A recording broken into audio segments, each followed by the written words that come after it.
Yo, what's up, guys? EJ here, and to my somewhere here, Mr. Davis. You go by Davis Pang's Picks. What's up, man? Not much, I'm happy to be on. I know we've been trying to connect for a minute, and I'm mostly the problem why we haven't connected, but I'm happy to be on finally. I do apologize ahead of time. I barely got home, and my cats are very excited for me to be home. Oh yeah, Cassie. My wife's looking at your Siamese. What's her name? This one's Delilah, and the other one that you hear meowing in the background is Nixon, and he's a loud, loud cat. Yeah. Uh, Dude, are they mostly inside all the Oh time? Do yeah, you of have a course. No, yeah, okay? yeah. They would get stolen if they were outside, especially in San Francisco. They would get stolen so hard. Okay, yeah, I should know better, man. We got a little property here, and our cats they come and go, and they just hanging out whenever they want. I love animals. I love the bonds you can make. Man, I could just talk about anything else other than football sometimes. But yeah, man. Real quick, let's see. Well, I do have up here. We can pull up some things. We did have some structure to talk about. Man, there's so many news. I usually don't talk about a lot of the news. I know you were telling me right before we got on that David Montgomery signed with the Lions. Man, that's kind of crazy to stay in the division there. I think what's Uh, crazy is that it's now a three-headed RB. Like but I don't think about it, it's Swift, Jamal, and David Montgomery, and they signed him for 3 years. That's kind of scary. At 6 million per year, which is not excessive in contracts, but big for running backs, right? Like that's a pretty big running back contract. that is, yeah. I could probably pull. I was looking at. There's all kinds of sites that are very helpful at sharing the information. That I know the 33rd team. Those guys do a pretty good job. I'm sure you have your own sites that you may use. Uh, Yeah, I mean, I use everyone's the same sites everybody else does. What PFF, Pro Football Friends, Fantasy Data, other people that have pushed me onto things were 4 for 4. God, the list goes on, right? You need every type of metric you can, and obviously any metric you get that you like, right? There's some metrics I don't like. I see some stuff from like Player Profiler. I look at. I'm always like, do I care about this? Do I care about this exact stat line? Or do I care about this exact metric? Yes or no? And pick and choose what you like. And then obviously film. I think film is my thing that I believe in. I know people make fun of us guys that still watch football because we can just use the numbers for everything, but I love watching film because I think that tells me a lot about the ambiguous players. And we can go over some of those ambiguous players from last year that helped me set myself up for success last year into this year.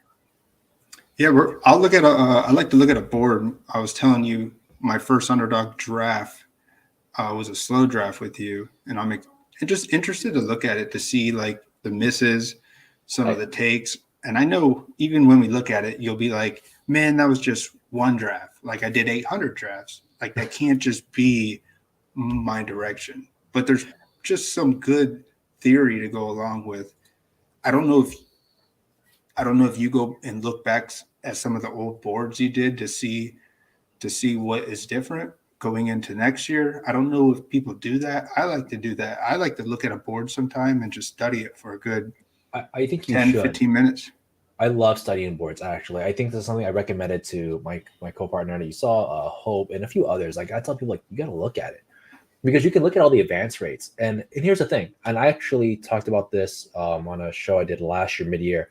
I was telling somebody, hey man, I'm in a big dog that I'm dominating, and I'm gonna lose. I'm not gonna advance. I dominated 6 weeks, like just crushed it. My entire line died. My entire team like just got injured. I had Javante Williams. I had Marquise Brown. I literally lost like I think half my team by like week 10. So I Damn. was playing with like half a roster for like rest of the season, and I lost. No excuses. That's part of fantasy football. For every injury I took in that one, somebody took in another league. But I was leading that thing by like 100 points or 100 and something. Take a couple of injuries, went downhill. That doesn't mean it was a bad team, just a bad outcome. Like it wasn't like I wasn't scoring points up into that. So it happens. And that happened to be one of my teams. I thought it was just funny that you told me I was in your first draft. I was like, oh, That's kind of hilarious. I didn't know that I played that many games to get in somebody's first one. Especially you. I know you Yeah. drafted a ton more this time around. Well, first time I ever did best ball was 3 years ago, and I just did a handful of them on Draftkings. And last year I tried Underdog, and I did like 200. I did around 200. I was on your first of 200. That's pretty wild. Yeah. Here, I'll pull it up real quick, and then just take maybe a couple minutes just to peek at it. And of course, I drafted out of the 12 hole. There's a couple of them. We must have jumped in a few slow drafts at the same time. And I like the slow drafts to just learn the board. I'll do a few of them. One, right? You're telling me this is puppy one. Yes, this is the puppy one where I drafted Russell Gage in the 8th round. I guess this is where he was going. And I was thinking Tom Brady. That I was just stuck on that mindset with the slot receiver there. I mean, I think that was before the Julio Jones news. I mean, let's go over your team let's go over your team first, and then we'll work down. Sure. So in the 4th spot, I believe I reached on Austin Eckler. Obviously, taking him over Christian McCaffrey was a bold take. At this point, I wasn't on Christian McCaffrey yet, man. I was thinking, I didn't want to. I don't know what I thought. Like this, what do we think? If he was healthy, he'd be great. Was he going to give us another injured year in Carolina? That was my take going into it. I eventually got on him, but I love my Austin Eckler take. And I was drafting Austin Eckler, bless you. I was drafting him like before in the 1, 2, 3, 4 spot a lot of times. So that's why I went. Now, I don't think that's a bad pick at all, right? You got to think about when Puppy 1 opens. Puppy 1 opens in what? May, June, right? We're still wondering about what a team is doing. I think this might have been before Baker Mayfield news, or maybe at Baker Mayfield news, whether you like Baker or not. Austin Eckler was what? At half PPR, barely behind CMC. Right. He was ahead of CMC in half PPR. So realistically, you made the right pick. So maybe that's results orientated, but I don't think there's anything against it, right? CMC was coming off 2 injured years. He eventually became quote unquote the 101 or 102, but Eckler was the week 17 winner, if I remember right. I think he had 4 touchdowns. So in hindsight, I would rather have had Eckler. So I don't consider that a reach. I would consider that a pick. This is round 1. The first 5 to 6 guys are generally picks 1 to 2 are generally the same guys, and then 5 to 6, 3 to 6, 7 are always kind of jumbled up, right? That's how it always is. I mean, look at it now. Travis Kelce's between 3 and 8. Tyreek Hill is between 4 and 9. It's a little jumbly here, so I don't think it's a bad pick by any means. Yeah. Thanks for the take, man. I love it when I know you're pretty good at spitting it cleaner than I can. I understand it pretty well. It just doesn't come out of my mouth. It comes out of my mouth at like a 4th grade level. Anyways, when you talk as much trash as we do, eventually you kind of just get good at it, right? Yeah. But like I said, I wouldn't beat yourself up at 4th on Eckler, because I'm telling you now, everyone that took somebody else wishes they had Eckler week 17. I guarantee you, we would trade our left nut for Eckler week 17, right? That was a good game. That helped win Pat Kerrane's championship. Yeah, he did have some other things go his way, but yeah, he did have a few. He had that really solid matchup with the Panthers and the Bucks, even though. And here's the thing: you have some of these players. You have Eckler, you have Godwin, 2 of the players that were on the championship run, and Hawkinson. Yeah. I just didn't advance. I think I got 4th place. And we can probably go over why that didn't work, right? I can tell you where I'm looking at, right? Javonte Williams obviously didn't finish the season. Mike Williams, right. I think this is a guy that we loved last year for no reason, because we're so enamored with spike weeks. Like, oh my God, if this guy gets me 50, I win. Right? Well, cool, I get it. But and here's I took a lot of Mike Williams because I kind of fell into the trap of week 17. Hey, Rams, Chargers, week 17. Like, I want in on that. Justin Herbert versus Matthew Stafford. This is going to be a shootout. Like, the logic is sound. But the one thing we have to remember is, up until this point, Mike Williams only had one 1,000-yard season. He never finishes them. He never plays more than 10 games, if anything. And last year he was barely a guy that played at all. So that's probably a miss, right? Yeah, it was definitely a miss. Both of those two. I took 25% of the guy or 20% of the guy. So I'm in there 1/5 of the time missing with Mike Williams, just like you did. Justin Herbert, this is the one I wasn't a big fan on. I feel like Herbert's too much of a veteran player. I said this a lot during the season. I was like, if you watch Justin Herbert, it's like watching Brady, Matt Ryan, Big Ben, Peyton Manning, right? Like guys that are great quarterbacks, but not always great fantasy assets because they're not running it in. He's taking checkdowns. They'll get to the 1 goal line and hand it off. Like he's not someone that's just gonna sling the ball. We thought he would. Yeah, we did the first year. The first 2 years, we thought he was gonna sling that ball. But I think if you watch towards year 2, you can kind of see that he's not really slinging it like we thought he would. He's not a 5,000-yard Drew Brees guy. He's a Matt Ryan type of guy, low touchdowns, good yardage, makes very minimal mistakes. And I think this year I feel the same way about Justin Herbert. If they lose Keenan Allen, like who are they chucking it to? Palmer? Carter? Yeah, Carter was, and Everett definitely had some run. He had some spike weeks too. And I think the expectation for Herbert to be Mahomes was just a bad take from the fantasy community. Yeah, I think I like that division the most. Like if I was wanting to stack divisions with the multiple games where they play each other, and you were probably thinking I was thinking Russell Wilson. So this was I was on a lot of Broncos players last year. So that was definitely dead in the water wrong. there. Think about it like this. You got that division is what? Herbert, Russell Wilson, Derek Carr, Patrick Mahomes. 4 franchise quarterbacks, all 4 of which coming off hot years, all facing the Kansas City Chiefs, facing Derek Carr, Devontae Adams. That's a shootout city, right? Like coming into the season, that makes sense. Does it? It did, man. Yeah, I personally didn't take a lot of Herbert, but I could see why people would. But you have great picks here. Amon-Ra, a guy that I wasn't in on, who did really well overall for his ADP. TJ Hawkinson, a guy that I enjoyed a lot, who paid off dividends once he got traded. Russell Gage, James Cook, obviously some misses. You lost Tim Patrick before your season started. Bad luck there. Irv Smith is a guy I wasn't too hard on. And then DJ Shark was a great pick. I wasn't in on DJ Shark, and that bit me. Look what round you took him in. You took him in the dead zone, and he paid out. Yeah, he did. That is definitely a dead zone area. I went back and looked at a lot of those spots. There's a lot of misses in this section. Yeah. Starting with Rondell Moore, Kenny Golladay, Madison, Rojo. Yeah, you got tons of dead guys here, but you have all the solid guys: DJ Shark, Joshua Palmer, Jamal Williams, Jared Goff, Taysom Hill. There's some solid dudes there.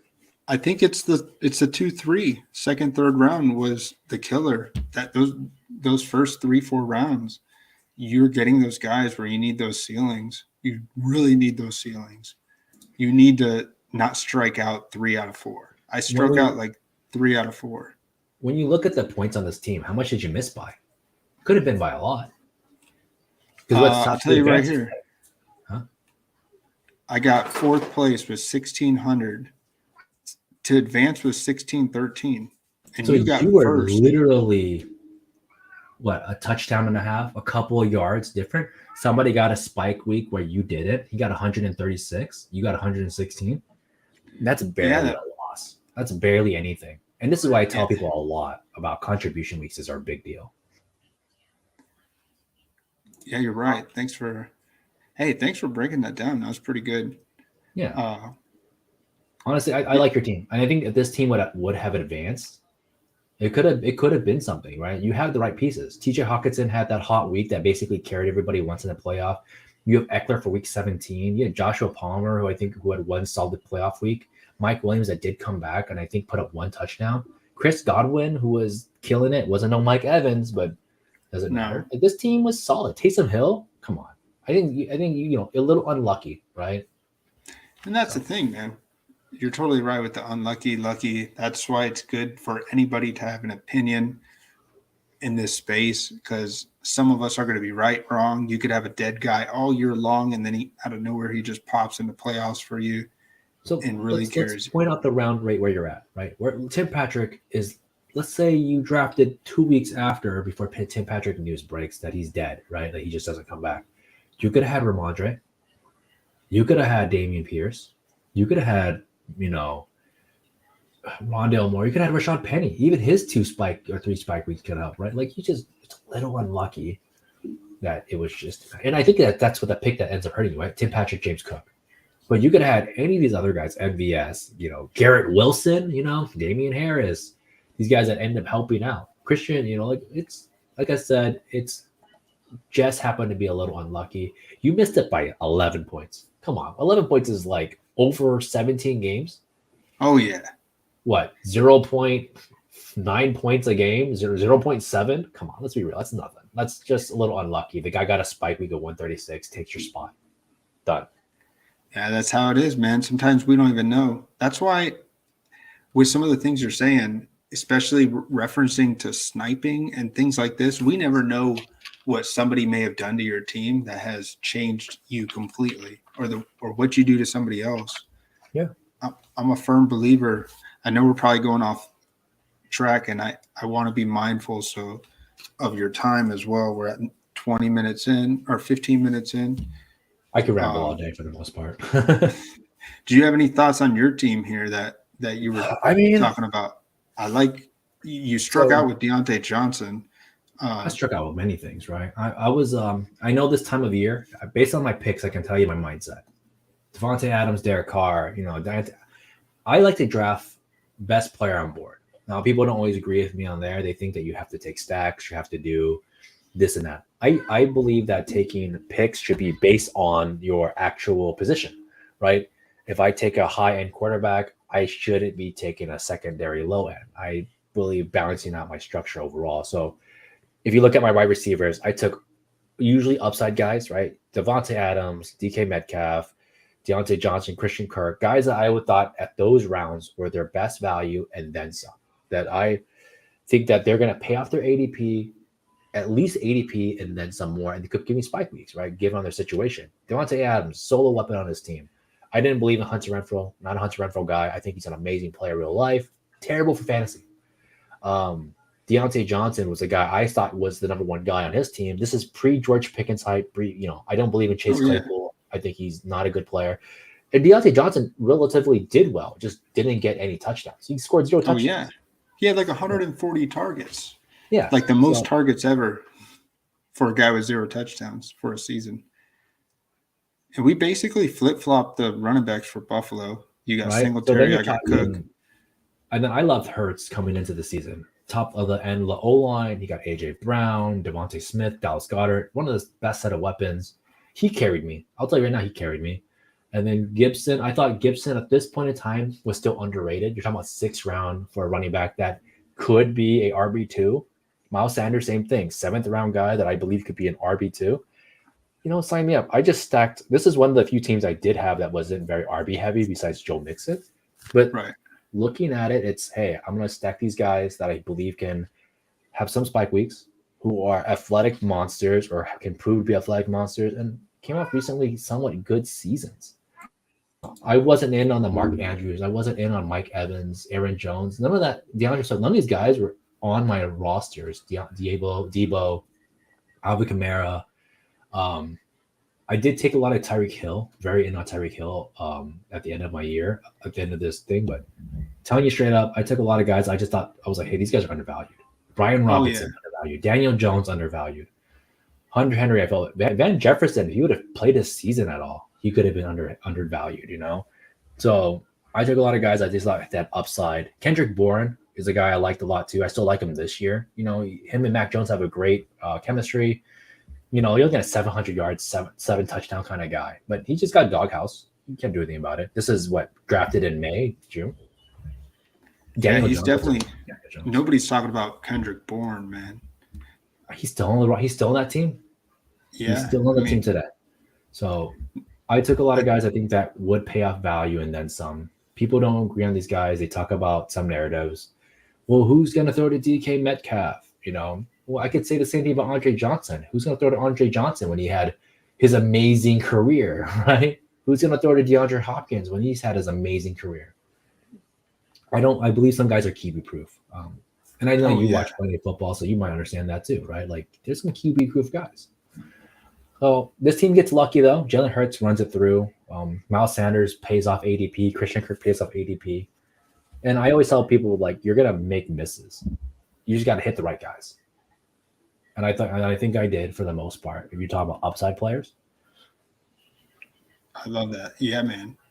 Knox was kind of a miss last year. Everybody had him there.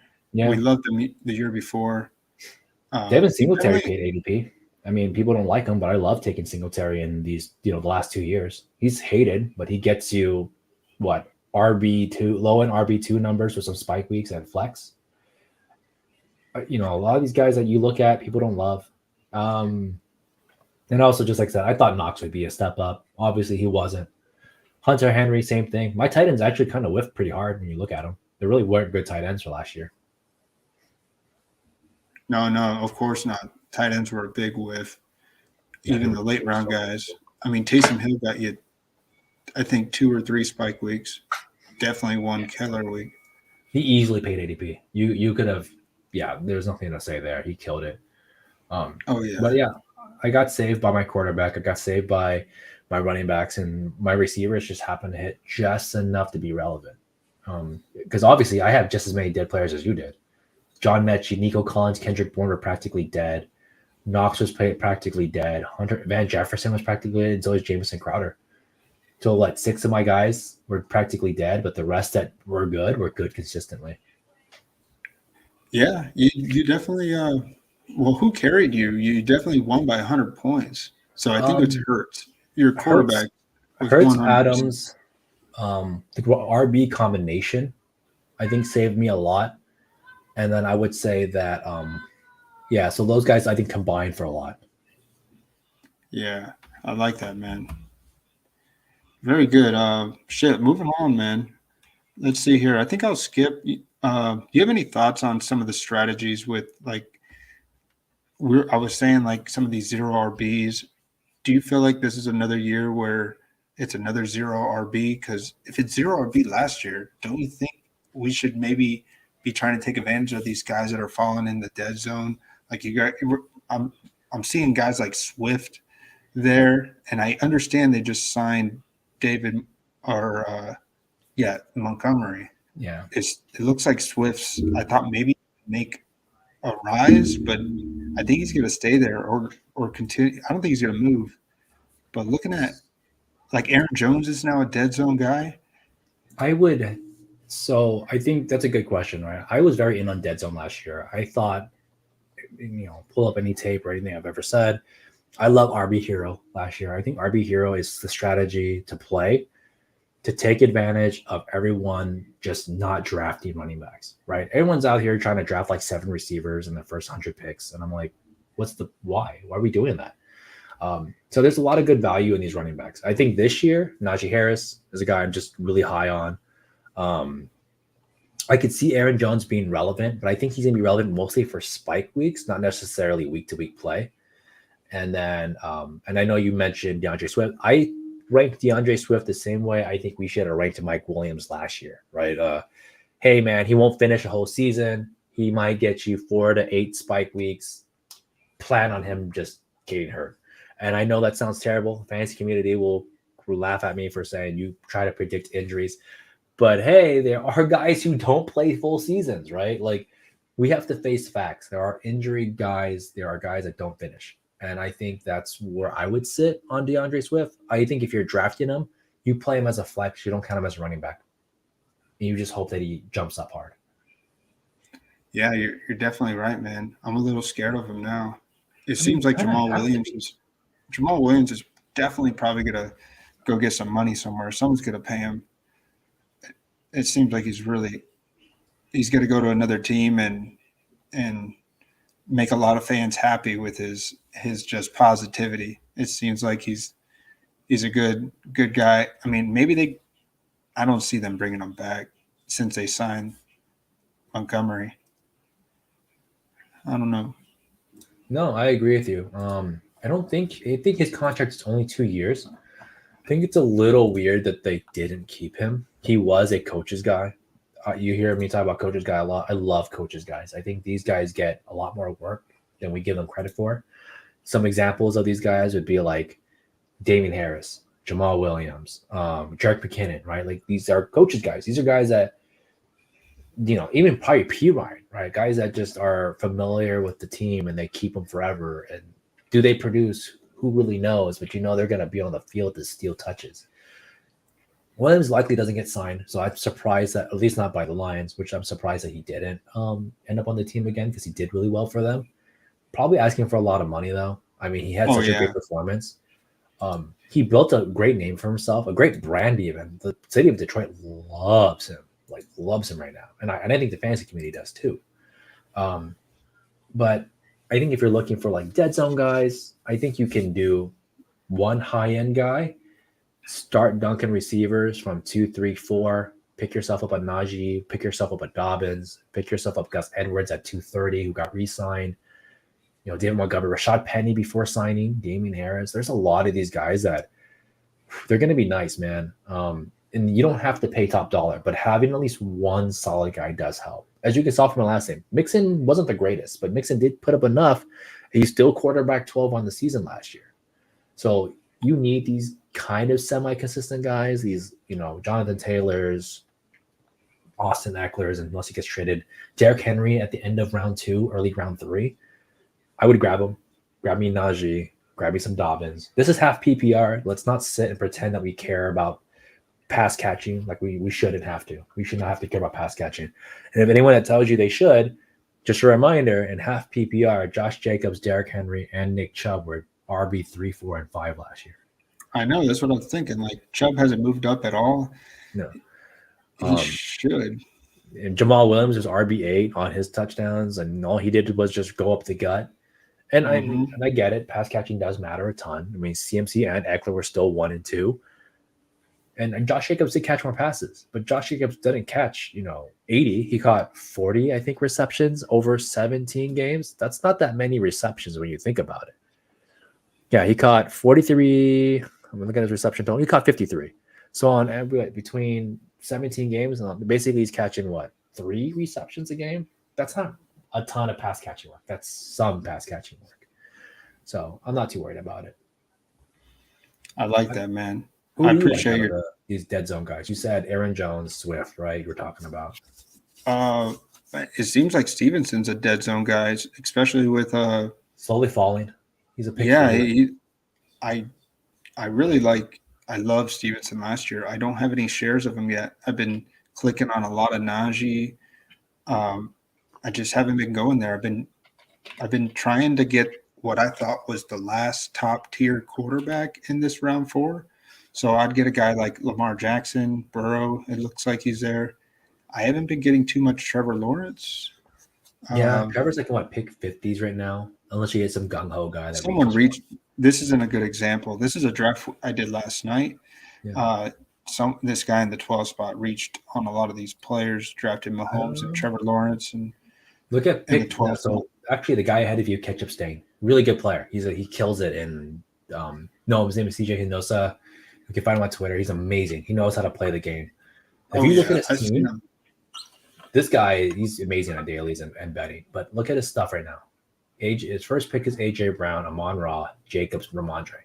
Like, he solidified 2 running backs right then and there, right? Even if he reached and grabs Jacobs and Najee or Najee to Ramondre, this team looks good, right? AJ Brown, Amon-Ra. I'm not an Amon-Ra guy, and I give a lot of criticism to AJ Brown. But if you're looking at least the first 4 picks, that's a solid start. Probably one of the better starts, and this does not require him taking a running back in round 1, running back in round 2. I think you should grab one of these guys, but if you're telling me I can get Jacobs later, Ramondre later, Najee later, Dobbins later, I don't think this is the worst start at all. I think this is fine. You got 2 solid running backs. Grab Dobbins at like round, pick 70. You have 3 running backs. You generally only need 5 at that point. You're done. Like, you just grabbed your 5 running backs, stack some receivers. So you already have 2 good receivers. Stack yourself Dallas Goedert in between this. Throw in, Mac Jones, Derek Carr. Derek Carr is underrated right now. He's at pick like 125, Oh and yeah. he's throwing like Chris Olave, Michael Thomas, Rashid and Juwan Johnson and Taysom Hill. Like that's not terrible. Jared Goff. Like I said, Ketchup Stain knows what he's doing. He's a really good player at this. And boom, he talks to some of these guys. Taysom Hill. He's got Kenny Pickett. I think he could have worked better on his quarterbacks, but Goff, like that's fine. He has good weapons. Oh yeah. He did pretty good. He was right next to me. I thought maybe he sniped me on a few picks that I was looking at. I was looking for Jameson Williams, so I decided to close out the tight end position by getting another bully tight end. I don't do too many of these, but getting Mark Andrews and Kyle Pitts pretty much said I'm done touching tight ends for this draft. I will say that I'm not the biggest fan of early bully tight end. I think mid bully tight end is really strong. So like a good example would have been last year's Goddard Hawkinson. I was very into Goddard Hawkinson, pick 6, pick 7. And the year before that, same thing. They were like round 6, round 7, round 8.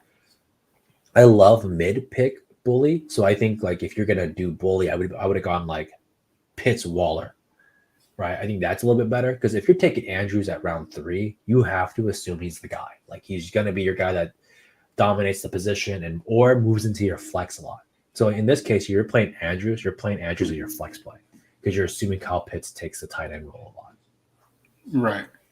So I haven't done this at all this year. I've done 30 so far, so I'm mostly a late round tight end guy. I want to believe that we can try and find some of these guys like Trey McBride. I still think Goddard's super worth it right now. I picked 60 something. He's definitely like money in the bank in my opinion. Yeah, I like Freiermuth, Dolchit. I don't care too much for Taysom Hill this year. I liked what his price was last year. He's still at pick 140. It's not terrible. They still have him on contract, so you're just hoping you get 3 spike weeks. On average, most tight ends will only get you basically 3 spike weeks, anyways. Not the worst thing in the world. Yeah, you're right. I still don't know how we can mesh. It seemed like it worked since maybe with Andy Dalton. I just don't know if it's going to work with another new quarterback. Maybe Derek Carr. I don't know. We don't know if it's going to work out with him coming out and in, and I guess we'll see. We'll see if it's going to work again with that kind of wildcat weird thing that they do. I don't know what they call it. Worst case scenario, I think like you can grab Juwan Johnson. If you think that this becomes more pass heavy, less gimmicky, then I think you go Juwan Johnson. I believe in Derek Carr. I think Derek Carr is a good player. Yes, he had a wonky season last year, but it wasn't like he didn't provide fantasy value. He still got Devontae Adams like wide receiver 1 numbers last year. And obviously we can point to that and say that's Devontae Adams just being great. But he still did it. I still think you can grab some of these weapons. I mean, Devontae Adams finished as wide receiver 2 last year. Oh, yeah, he did. Yeah, well, he had some crazy monster weeks. You're 100% right. It didn't feel like that because they were losing every game. Yeah. But they got fantasy value. You got a wide receiver 2 out of it. So do you want to hop in a draft or do you want to just get in there? I'm pretty sure we have to wait for some people to actually join. Yeah. I still want to talk about as we're waiting for them to join. I still like to pick your brain while I got your wonderful time with us here. Of course. I know the late round picks, there are a lot of swings and misses. Is there a guy, when you do drafts, do you really hover around a certain group of players that you only touch late round, or do you switch it up? Because you see here, me and this guy next to us, Ketchup Stain, I took a flyer on Isaiah Spiller, just thinking with the Austin Eckler. I know it could be Josh Kelly. I don't like Josh Kelly. Maybe this guy, Spiller, gets another chance, a high prospect. And the guy next to me went with Calvin Austin, who was a high prospect as well coming into the draft. So it's interesting to see how we both took takes on these sophomore guys who had bad years. I would say that I would take Joshua Kelly, and not because I like Joshua. I really don't. I didn't think he looked good last year. His catch percentage is pretty bad. But I will take the word of the guy on the team, which is Austin Eckler. When he had it, and he did interviews last year, and everyone kept asking, "Hey man, what are you doing? Who's your backup? Who's the guy? Is Isaiah Spiller the guy?" Like, you got to ask this question a ton of times. And shout out to Austin Eckler. He loves the fantasy community. We love him. I hope he gets the trade he wants. I hope he makes $1 billion in his fucking career because he gives us a lot of props in the community.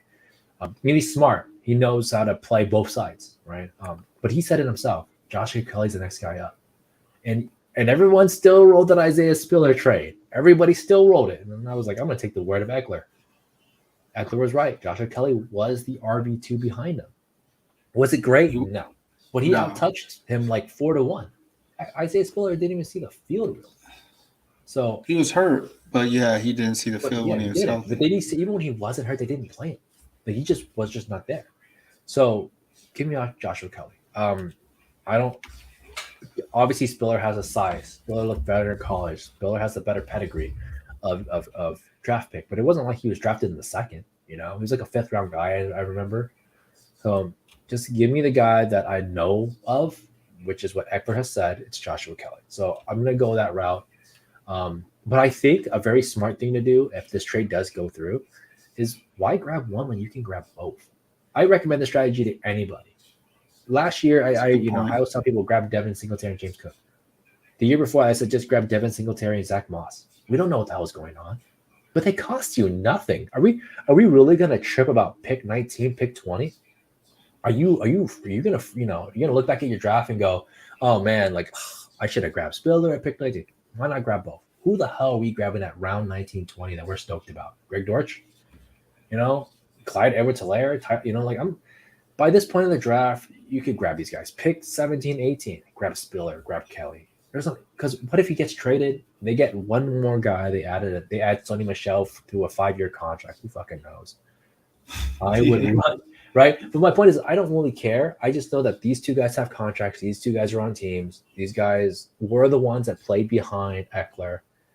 Just go with it. And it's ambiguous. It's an ambiguous situation, and it costs you nothing. So even like right now, if someone has asked me, like, what's an ambiguous situation at running back, or one I think has great value for costing me nearly nothing, Dobbins Edwards.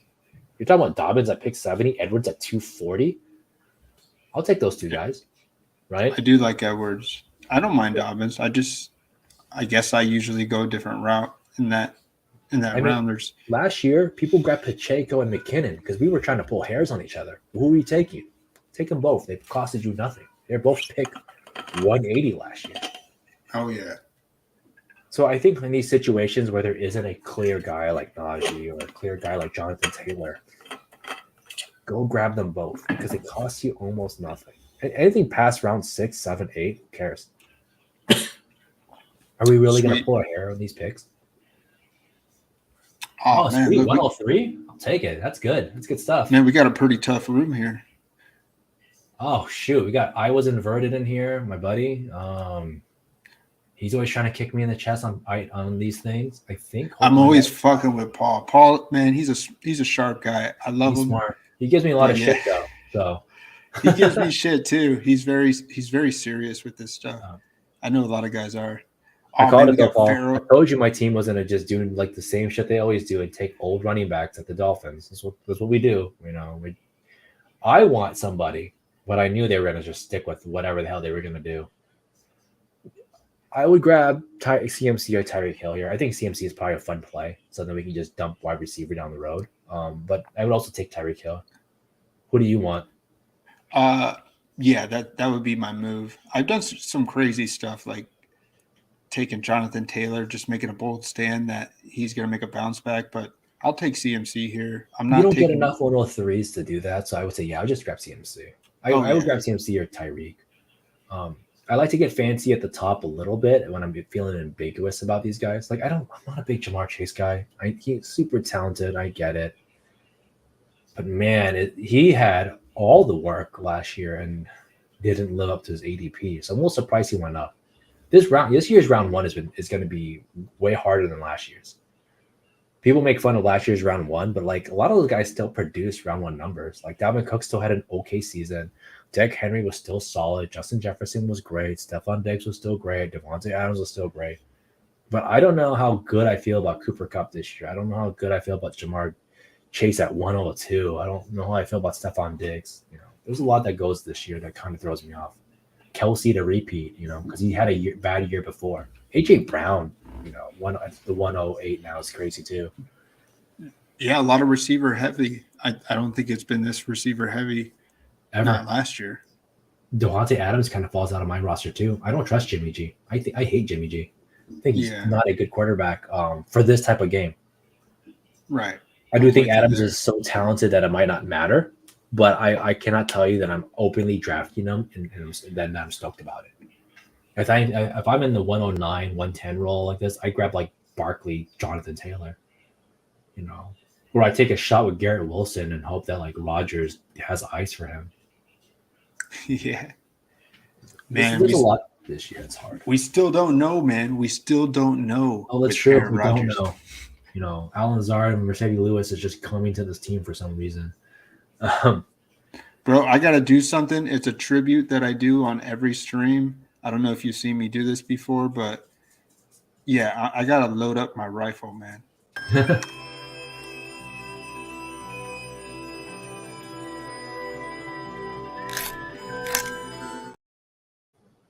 It's just a funny thing that I like to do with these boards because I know people will snipe me, and I know as a veteran player with this, a lot of good sharp guys will say sniping is stupid, just build your team. But sometimes you have to snipe when you know that someone is so good, you cannot let them get a certain build. I don't know. That's the way I see it sometimes. You can't let someone just walk into this board and just pick you apart.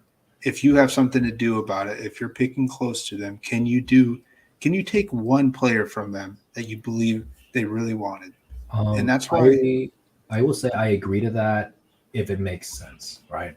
I think like, hey, can we go around a QB a little earlier to stop a guy from getting a quarterback at all? I would consider it. Like I used to do that. I would take like Jalen Hurts on top of somebody just to like not let them get it. But I think sometimes that if you're overstacking a position, it just seems like a bad move. Like I'm not going to overstack receivers or running backs to prevent some guy from getting a running back. I agree with that. Yeah, definitely. Man, both these guys got their correlations here. So let's see what's on the board. We gotta know what's coming up. I don't have much Hurts. My portfolio, I have 1 out of 30 Jalen Hurts. You can grab Hurts if you want. I will tell you now, the minute you grab Hurts, I was going to say Devontae Smith might not come back. So he's already gone. Yeah. So he's probably going to aim for Hurts on the next go around. Up to you. I like Olave here. What were you saying? I said we could grab Hurts if you really wanted. I think Olave's fine here. I hate this part of the round. I would have grabbed Derrick Henry if he I would just grab Henry, honestly, in my mind. Because I think he's pretty much solidified. But I think you can grab Olave. We can try to get that stack later for Derek Carr. All right.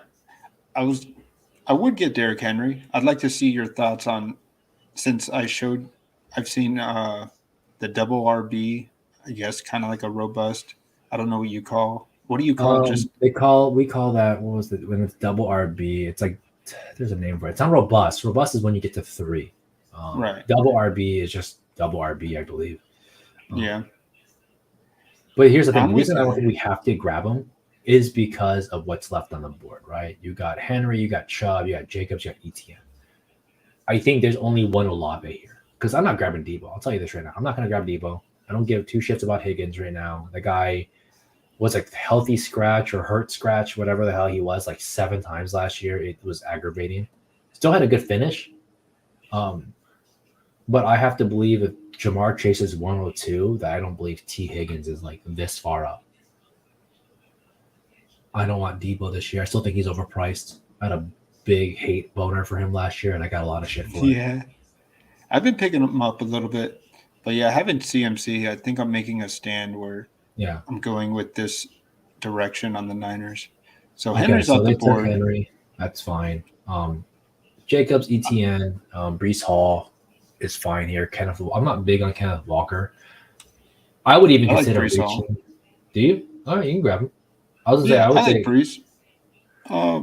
his damage wasn't that bad, so I think that's fine. I don't think He's not injured like Javonte Williams, that's for sure. Right. It's interesting to see what that Jets team will be with whatever quarterback that they bring there. I guess sometime this week we'll get the breaking news on Mr. Rogers. So where we're at right now, I see there's a lot of receivers that we could grab. I want to try to have 4 to 5 receivers before we get to pick 100, right? So I kind of want to stare at who, because right now with 2 of these running backs, we're basically set. A lot of robusters, they kind of go heavy and they get that third. I don't think we need it. I would pre-plan like the next set of receivers, which would be Jerry Jeudy, DJ Moore, Christian, Terry McLaurin, maybe Drake London if you're into all that. I'm not. And maybe in our third RB would be like Dobbins. So from this pick 27 to pick 70, we can load up on the stuff that we need, which is receivers, tight end. I would pre-idea of what we're going to do for quarterback. So like Tua, Kirk Cousins, Derek Carr, all these guys are at pick 90 or later. Does that make sense? I'm with you, man. Yeah, I like when you're talking about with the correlation of the quarterbacks at least. I do skinny stacks. I don't do a lot of heavy stacking. I don't like to take 4 weapons on a team because it's. All right, 1 second. You're good.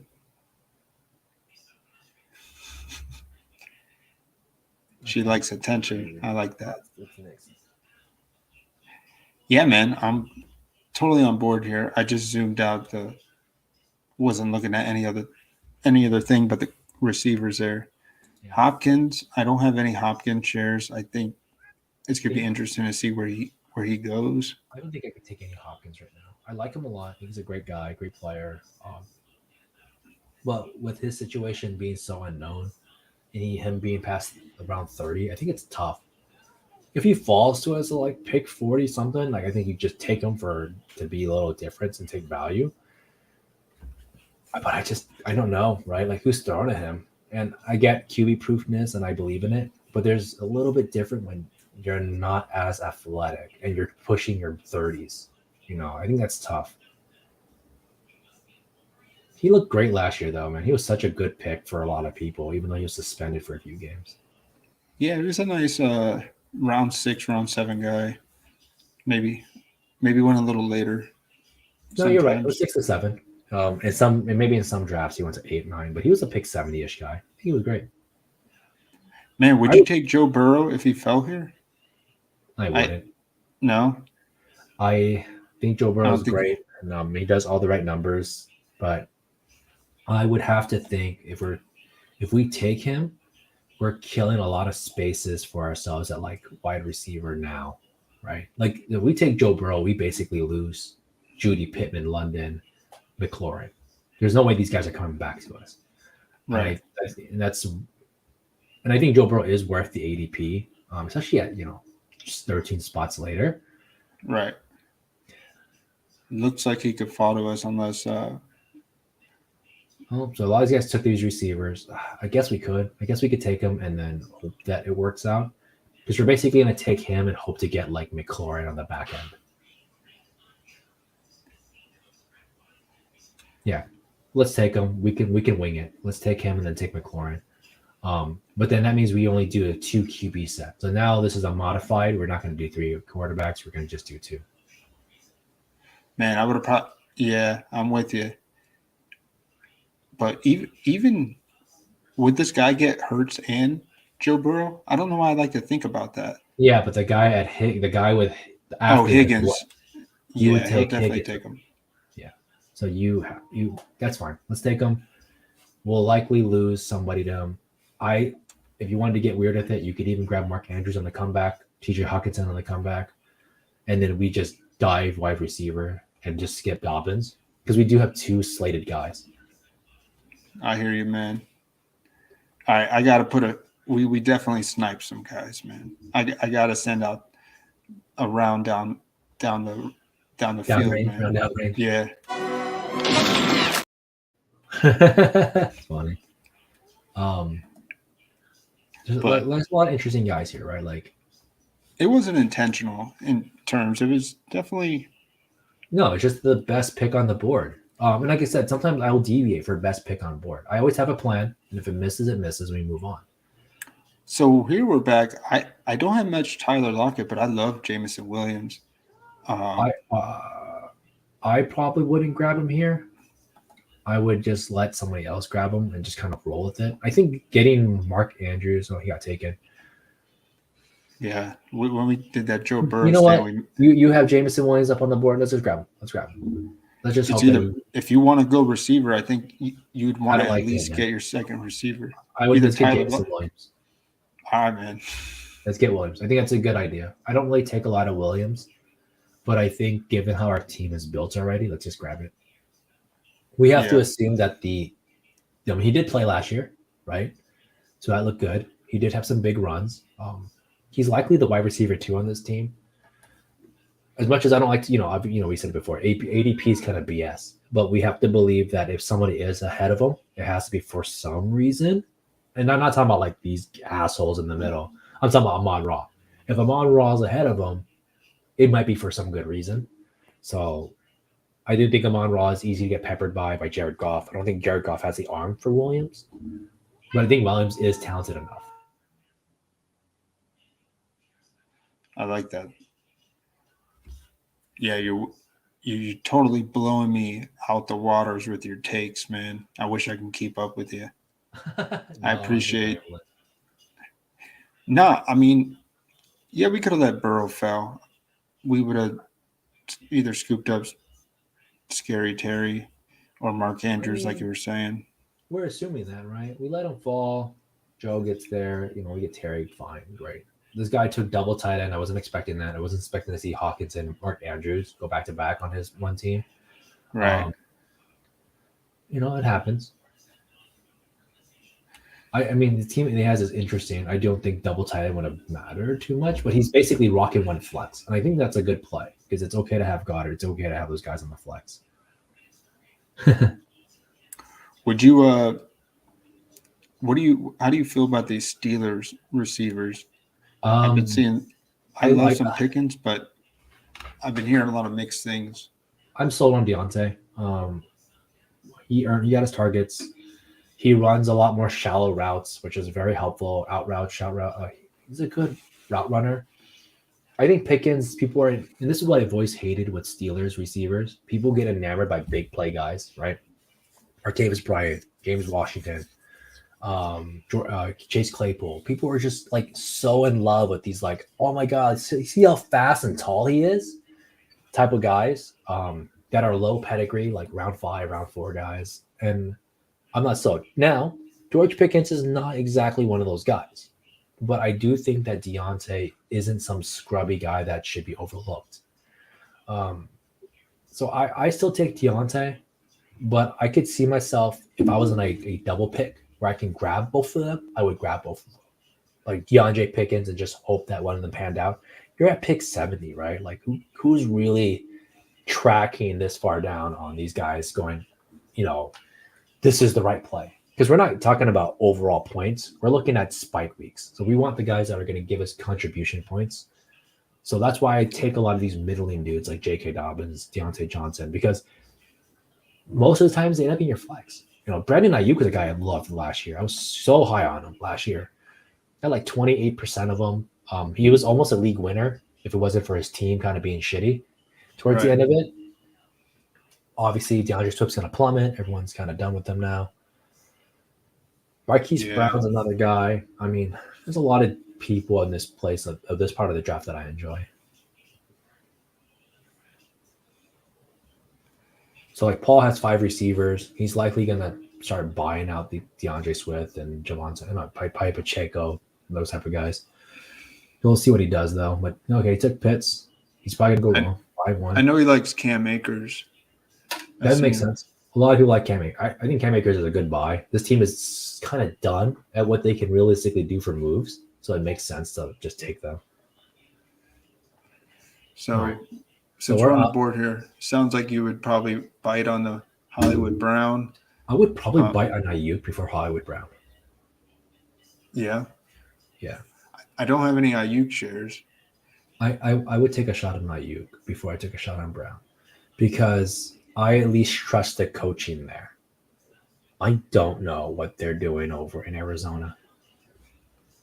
And Ayuk had some semi-good spike weeks. He kind of goofed the ball a little bit because he would drop passes that were easy to catch. But when he came clutch at the right time, and you just looked at his stats, 1,000 yards, 8 touchdowns. It's not as bad as people thought he was going to, as he was last year. Right. And if Trey Lance comes in, Trey Lance will likely throw him the ball because Trey Lance did target him quite a bit. Are you going to get on Trey? Were you on Trey Lance last year? I was on him last year. No. I took Ayuk solo. And that was it. I took 0 Debo. I took no Kittle. I took no Trey Lance. I just took Ayuk solo. What do you think of Gabe Davis for another spike week guy? I think it's fine. I got nothing against Gabe. I think Marquise any Brown, rookies here? Would you take a rookie like Quentin Johnson or Addison? I think it's okay to take guys like Addison. I'm not sure about Quentin Johnson. There's a lot of mixed reviews on him. I do think Addison gets a lot of love. John Dotson's here too. Take Gabe. Go for it. He's a spike week guy. I hope they plan better. We'll see what happens over on that team. Michael said he wants to see us analyze his team. So, Michael, what team are you? Yo, what's up, Michael? I've seen him on the draft before. Thank you, man. He's on the shitter doing a draft. I like that, man. Don't fucking give yourself any trouble, man. If I snipe you and never mind. I'm hoping you guys can analyze my roster. I'd love to hear your thoughts. What's your team? Michael K. He just selected a.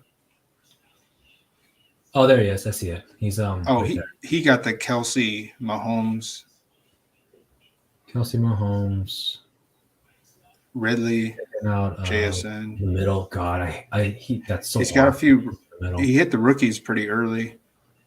I think these are good picks, though. So, I'll tell you right off the bat. A lot of rookies get so in BBM 1, BBM 2, and obviously Bigboard 1, Bigboard 2. A lot of us were really scared to take rookies, and that proved really stupid, like really dumb. So, and then this year we overcompensated by a bit. So to put it this way, Najee's rookie year, he was going like at pick 70, pick 80. I think pick 90 even.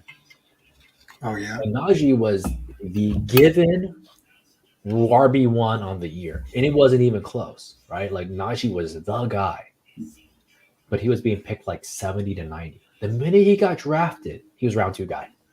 He gained 5 rounds. Right? Wow.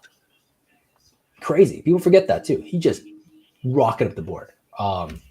Last year, same thing with Breece Hall. People were a little shallow on him. We took him to pick 50 though, right? He was the for sure RB1 on the year. And then he went to the Jets and actually hurt his value. But as you can tell, if he would have finished the season, he was great. He would have been worth pick 50, pick 60 easily if he would have finished the season.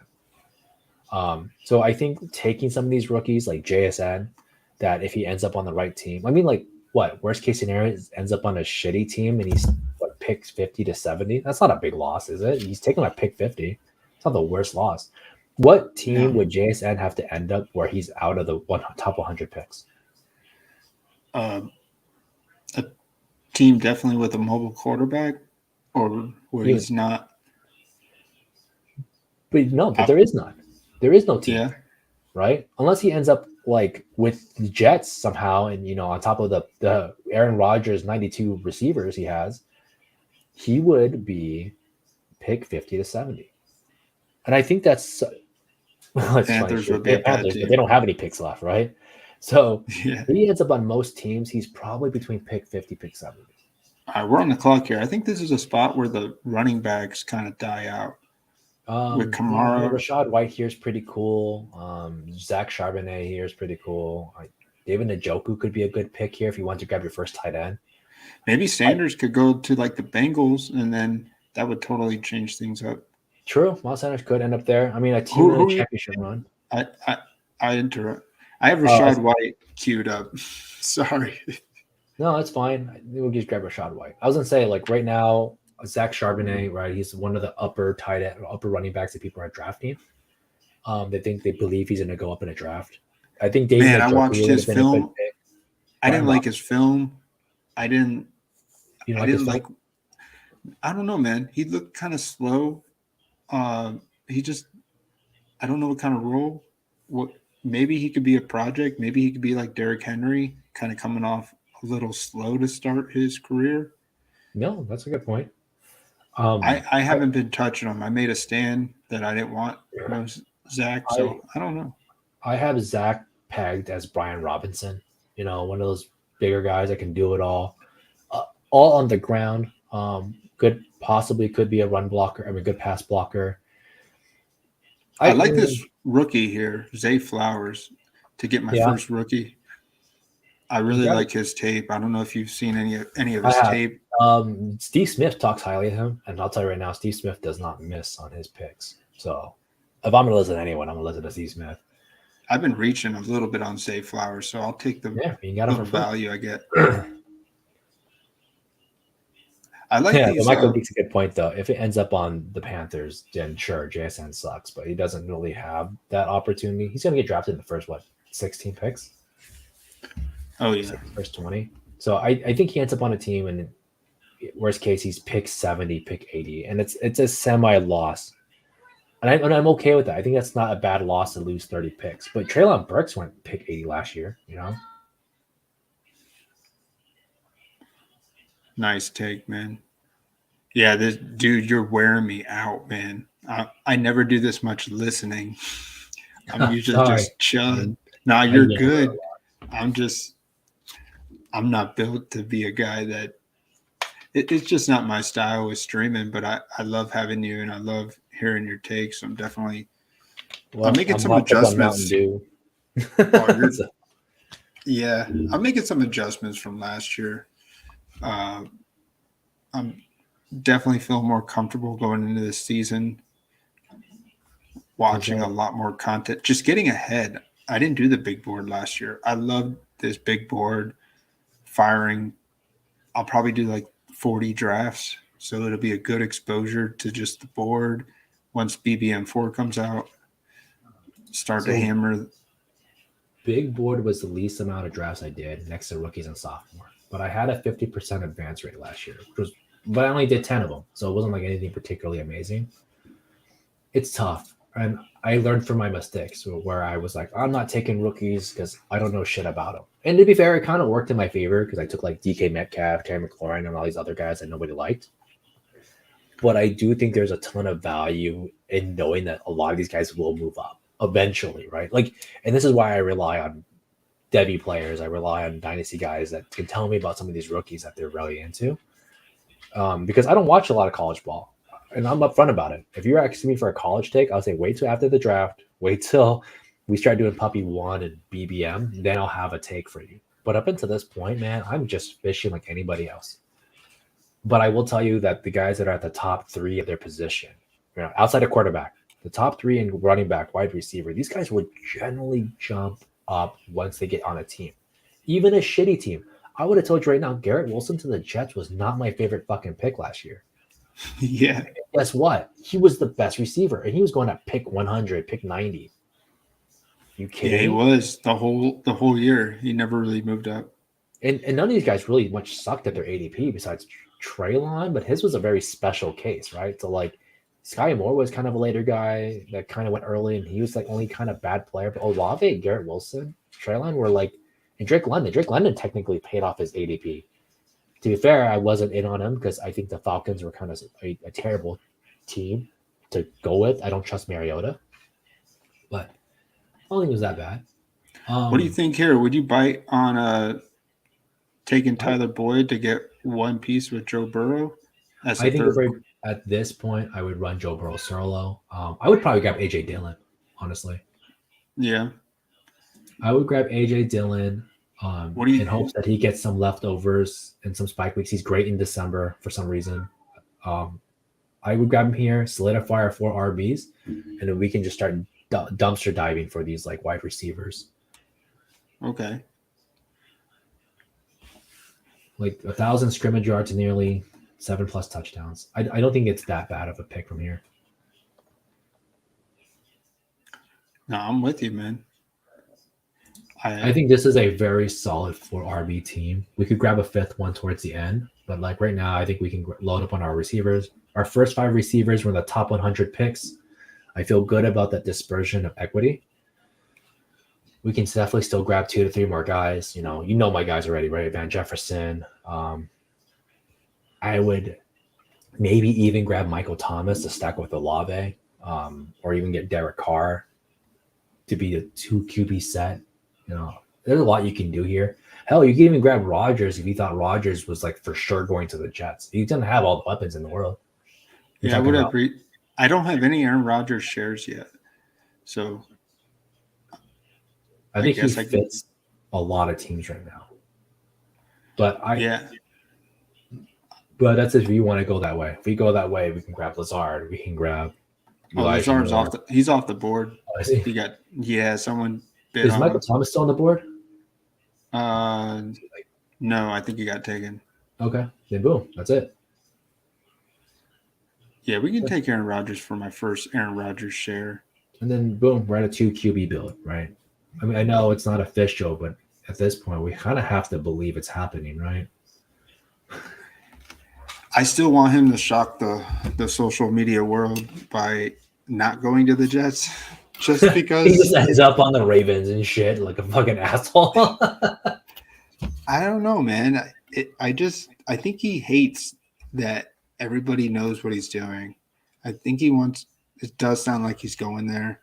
I don't see why the Jets would sign Lazard. It does seem like a bad deal. Basically, Lazard got the same money as Myers or more. I think he got one more extra year. I think they got $11 million for 3 years each. So it was basically identical. Really? Yeah, you're right. It's about the same. I'm not exactly sure, but I know it's something similar to this. We have plenty of choices. We still have wide receiver, tight ends. We definitely need to do our tight ends soon. We definitely don't need any more quarterbacks, right? No. I don't think so. We got both our quarterbacks at value. I think at this point we're a 2. If we took Burrow this early, we have to believe he's the guy for most of the season. Something I talk about a lot too is like the contribution points. You'll see me yammer this on my other shows if I ever get on them.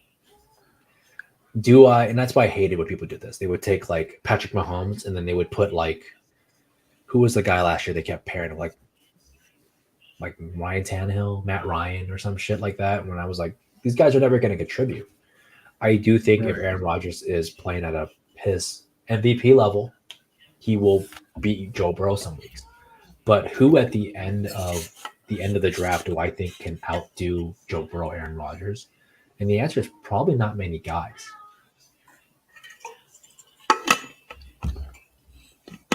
Yeah, no, you're right, man. I mean, do you think Sam Howell is going to outdo Aaron Rodgers and Joe Burrow? I mean, do you think? I mean, the only person that maybe comes to mind that might have some contribution weeks is Mac Jones. But at this point, we take these 2 guys this early. We have to believe they're dominating all the time. I think Desmond Ridder, you can make a case for if they don't bring anybody in.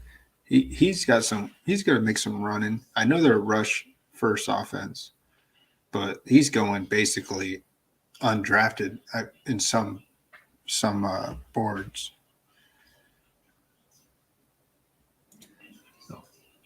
So we have to hope that this actually occurs. I think Derek Carr would probably be my other choice because we could have did a mini stack on him with like Derek Carr, Olave, Jawan Johnson. But I think like we grab Rodgers and just hope that it's true that he's going to end up doing stuff on this team. Yeah, I'm starting to become more convinced that you don't have to do heavy stacks, even though I did like heavy stacking. I can, I mean, think about it like this. The guy who scored the highest points last year in BBM. Do you remember his stack? I know who it is, but I did see it. I don't remember. He had nothing but skinny stacks. He actually didn't stack as much as people thought he did. So I have his roster. Where is he? His only stack on this team, he took. It was Garrett. Well, sorry, it was Jalen Hurts, AJ Brown. On the Nice. entire team, that was the only stack between receiver and quarterback, and then I think it was Davis Mills. And Davis Mills and then yeah, it was just Davis Mills and Nico Collins. So in his entire draft, he only had one skinny stack, and that was it. And then So we're back on the board here.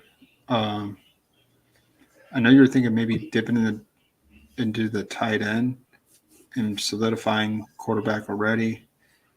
we can grab Greg Dulcich, I guess. I'm not really high on him. I think Taysom Hill is cool here too. We should grab a tight end though. Yeah. I know. I don't have much Taysom Hill. I like Greg D. That's Greg D. If you like him, grab him. He was the guy last year, so. Yeah, he did come back halfway through the season. And he did look good. I do believe Russell Wilson's going to have a bounce back here. I agree. And he was a guy I wrote off last year. I made a whole article on it. But I think he's going to come back. His ADP was just too high last year. You know, he's being drafted at pick 70, 80. He should have been a pick 100-plus guy. I think he's a good value. He's one of the few guys I think that you could draft later that might get you 4 to 6 spike weeks. Yeah. But so, like I said, if you pull up the winning guys team last year, who had the highest season points, and even Pat Crane's team, he only had Tom Brady, Godwin, and I think he had another team that only had one stack too. I think skinny stacking is so much better than hard stacking because one, you're not investing so much capital into a team, and at the same time, it's very rare that like 3 weapons go off. Right? They would have to play with like 2013 Peyton Manning for that to occur. And even Josh Allen, who threw a ton, played really well, couldn't do that. So we're back on the clock here. Would you double tap the tight end again? Yeah, I would grab double tap tight end, or I would grab Michael Gallup. I think Gallup right now, since he's uncontested for targets outside of CeeDee Lamb, I think he's a good value right now. 1 year past his injury. So, all right, let's do it. Yeah, I like Michael Gallup. I hated Michael Gallup last year, but I like his value this year. Dak Prescott right now only has CeeDee Lamb and him. They don't have Dalton Schultz right now. Dalton Schultz is unlikely to come back. And if he does, great. If he doesn't, then it's Gallup season. Cedric Wilson didn't do – what's not Cedric Wilson? Who was that? Fucking Jalen Tolbert didn't do anything last year. Right. This team wants to run more. Yes, I know, but still. Like, I think you just take it. Just pick 150. He's a big body guy, runs streaks over the middle. He's not a – slant guy and out route guy. He's just a big body dude. 1 year past his injury. So I think it's fine. Tight end is so interesting that you can grab these guys late. You only need 3. They don't even have to be 3 amazing tight ends. You basically just need tight end 2s and 3 of them. And then you get by with some solid points. Yeah, good point, man. I appreciate you sharing and building my whole fucking team. Yeah, I mean, your picks are here too. You got Bruce here. You got Olave. Jameson Williams was your guy. Zay Flowers was your pick, right? Like, I thought all these guys are mine. Like, a lot of these dudes are yours, actually. I normally don't grab Brees Hall. I normally don't grab too many. I don't grab Jameson Williams. I don't have any Jameson Williams or Olave, actually. On like 15 teams I've taken, I don't have any of these guys. Yeah, that's cool, man. But I think your pick at Olave at 22, 24, 25, like, that's actually not bad. Like, I think Derek Carr can make this work. If anything, this makes me want to take more Carr, though. Like, I think I'm going to be happy if Carr has Olave, Rashid, Juwan Johnson, Olave, and Michael Thomas to throw to. Yeah, looking back at this, man, some of the things I like to look back, if we did not bite on the Joe Burrow, we probably would have got Scary Terry and drafted Derek Carr here. Exactly. And that's why I wasn't like we have to take him. But I will say if you wanted him, you had to take him there because I doubt that would have came back to us. Right. And I know people see value and they're like, yo, value's coming my way. Well, what if it's value on a shitty player? You know what I mean? Like, what if it's like, oh my God, let's say you're not into Taysom Hill, but if Taysom Hill fell 20 picks down, are you like more excited to take him? No, you're still off of him, right? I will argue though that Joe Burrow is a little bit different because Joe Burrow was like a quarterback, 3 last year, so it wasn't terrible by any means.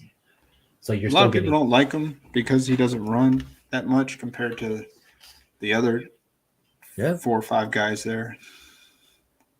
dual quarterback 4 last year, so I'll take it. It's not he doesn't run at all, so I think there is a big tier break for that. But he could if he on any given week that man could throw you 3 touchdowns, 300 yards, and that's how I view my guys. I view a lot of my quarterbacks is how often does this guy get me 20 plus points a week? And I'll tell you right now, Joe Burrow finished over 21 points per week last year. So on average, he's passing me 20 points or more. I'm okay with taking him. I normally wouldn't have grabbed him because we didn't have a stack. We didn't have, Jamar Chase, whatever. I don't like to grab quarterback that early because I do think I can get together with Derek Carr, Aaron Rodgers, Jared Goff, Kirk Cousins to that type of level. But I'll tell you right now, I don't know what's going to win the game at week 17. So it's good to have this mixture. It's the only thing you can bet on for week 17 is you can maybe take a bold stand with division. Yeah. Try and stacking a few matchups within a division because there was a couple that played week 17. I know it's still a dart throw in this big board, so much unknown. And maybe, it's a real big unknown with that week 17 matchup. But, I believe in that too. I love that theory. We just got screwed over last year with the Bengals-Bills week 17. It's a fact of the matter. It happened. And who's predicting that? Nobody is. No. Even if I knew that was going to occur, would you not take Jamar Chase? Would you not take Stephon Diggs, Josh Allen? Would you not take any of those guys coming to that season? The answer is no. You would still draft them. You would still take those guys because they were still amazing fantasy players having your team. So would you bite on the Taysom Hill? I mean, I wasn't going to get him. I would bite on him here. I think you can take him here. It's fine. Or I take Higbee. I'm a big Higbee guy. I think he's still on this team. MVS, Juwan Johnson. I think all these guys are great. I want to take more solidified players at this point, though. I take a lot less rookies at the end, unless it's like a running back. But I think Taysom Hill's a good pick here. It's fine. We have a little bit heavy on the Saints, I guess. We'll have 2 players, but it's not terrible. Because he's as much as I didn't have any Taysom Hill last year, but I'll tell you this right now, I wish I did. He got like 5 spike weeks last year. And they weren't like bad spike weeks. These guys, this was like 30-point games from the tight end position.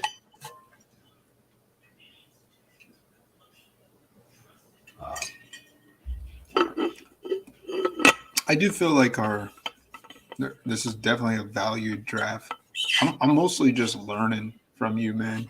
I like your takes. I'm just sitting back and letting you run the show. We're on the board again. I would take MVS here, right? He's still getting paid big money. He's still playing with Mahomes. He'll get you 1 to 3 spike weeks. Yeah. 1 to 3 spike weeks at the end of the year. Who cares? Like, that's fine. I think Raheem Mostert, Jeff Wilson after this is fine too. There's a lot of guys that are still value town here. Trey McBride is a guy I think that might be a little underrated. The tight end that's likely to take over for the Cardinals. I mean, I do a lot of my evaluation on will this guy contribute, and there's a lot of these guys that will contribute, and that's all that matters. Now I see what you're saying, man. It's not necessary to go so deep into these rookie takes. I still like to get a handful. Yeah. I mean, I think I like if I know they're going to get drafted. And I got bit last year on this, right? Like Abram Smith was a guy I was really high on. He had one of the better grades, went undrafted, which was insane. He went undrafted. Now he's playing the XFL. Big body guy, had like from Baylor with like 1,700 yards or some shit on the ground. And then like didn't even play a snap in the NFL. I was like, what is going on? Or Chuba Hubbard was a guy that people were really high on the year before. Like, not high, but thought enough of him that they were going to take him. and then he comes in and plays behind CMC like, oh, like we're Yeah. screwed. He needed CMC to get injured, which occurred, and then they put Deontay Foreman ahead. Like it's tough. I think we fall in love with a lot of these like late round guys, and we don't even know if they have jobs. I think some running backs are a little bit more easier to predict. Like I thought Brian Robinson was a guy last year. People didn't like him. They said he was big, but was a senior, wasn't too great. But for his ADP, he paid out. Even with his injury, he still paid out. Nice, man. Some good picks here. Terrace Marshall, I think is interesting. Tyler Higbee, he's still on a team. He's still one of the better guys. He got I think he was like a top 10 in targets last year, like across the board. I'm not a Baker guy. If you ever read my articles on Baker, like it's kind of funny. And I kind of shit on him rather hard, actually. He had 0 contribution games, by the way. If you had Baker Mayfield last year, he literally contributed to your team 0 times. Wow. Yeah, he was definitely a guy nobody wanted to touch based on the unknown. Last year, people were jerking him off, man. When the minute we hit to the Panthers, everyone thought DJ Moore was wide receiver 1 territory. And they were so excited for him, and that backfired. Oh, really? Yep. Oh, shit. DJ Moore was getting drafted like in the 30s last year. People were so excited about Baker Mayfield. Baker Mayfield's redemption year. I do remember that. But before him getting traded, I think there was just the unknown. He's just not good, man. I just don't think Baker's a good player. I think he's serviceable in the league. He's technically going to be a good backup. I just don't love him for fantasy output. He overestimates himself. He sees Josh Allen run and throw the ball, and he thinks he can do it.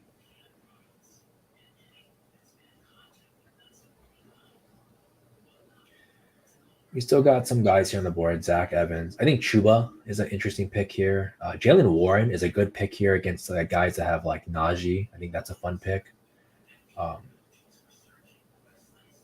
I would probably take Jalen Warren here. I consider Zach Evans and Chuba. I think we have a position here to get a fifth running back. You know what? I'm gonna take a Zach Evans. I don't have any of him, and it'll at least give me a rookie on this team in the running back core. Okay, here. Sounds good to me. I do like people like him a lot. I don't know enough about him, but when I've seen on tape, it looks fine. I also like that he's a little bit bigger. I try to avoid small guys. I know that you took like Devon Akane and all those guys, but I can't. I just don't like grabbing dudes that are 5'8", 5'9", 5'10" at the running back position. Doesn't mean they can't succeed. It's hard, man. I think it's harder for you. I'm with you, man. Daniel Bellinger's dead now that Waller's there, so we can't take him anymore. I wonder where. What do you think of Rashad Penny? I know I saw your tweet. You resurfaced your tweet, getting pennies on the dollar. I think he's a good player. The game at the end of the day is, will he survive? And the answer is, I don't think so. Man, he got pulled up in the 11th round here. Oh, wait, our pick's up. Oh, yeah, sorry. Well, we'll get Jalen Warren for our 6th running back. Sorry. Sweet.